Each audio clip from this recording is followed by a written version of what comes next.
Hello बच्चों। तो देखिए आप क्लास ट्वेल्थ जो कि आज पेपर हुआ है बोर्ड एग्ज़ाम का। तो देखना मैं इसके ऑब्जेक्टिव, रिक्त स्थान, सही गलत और इनके क्वेश्चन आंसर आप लोगों को बता देता हूँ।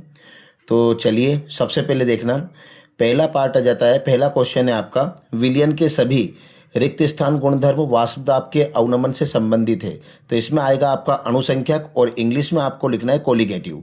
ठीक है। इसके बाद सेकंड नंबर पे, उष्मीय संयंत्रों की तुलना में जिनकी दक्षता 40% होती है, ईंधन सेल रिक्त स्थान प्रतिशत दक्षता के साथ विद्युत उत्पादित करते हैं, यानी कि यहाँ पे आएगा 70।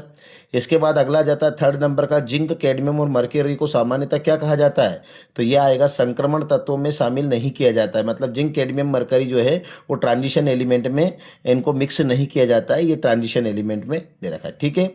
आगे आ जाता है CCl4 में घुली ब्रोमीन को एल्किन में डालने से ब्रोमीन का लाल रंग विलुप्त हो जाता है। यह किसी अणु में असंतृप्त यौगिक की पहचान करने की एक महत्वपूर्ण विधि है।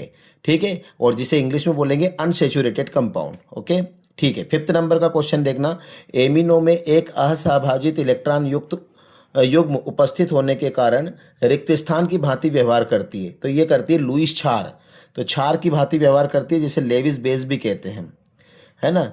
चलिए इसके बाद आगे जाते हैं, प्रोटॉन के जलक बटन से केवल रिक्त स्थान ही प्राप्त होते हैं। तो यहाँ आ जाएगा एमिनो एसिड, एमिनो अम्ल, इंग्लिश में एमिनो एसिड बोलेंगे। ठीक है। चलिए आगे देख लेते हैं। इसके बाद आप देखिए सेकंड नंबर पर जाता है आपका सत्य, सत्य लिखिए, है ना। विलयन की चालकता तन्यता के साथ बढ़ती है, तो ये गलत है। जली विलयन में द्विसंयोजी आयन जिसका परमाणु क्रमांक 25 है के चुंबकीय आघूर्ण का मान 5.92 बोर मैग्नेटांक होगा। तो यह बिल्कुल राइट है। क्यों राइट है? क्योंकि मैग्नीज का एटम नंबर बेटा कितना होता है? 25 होता है।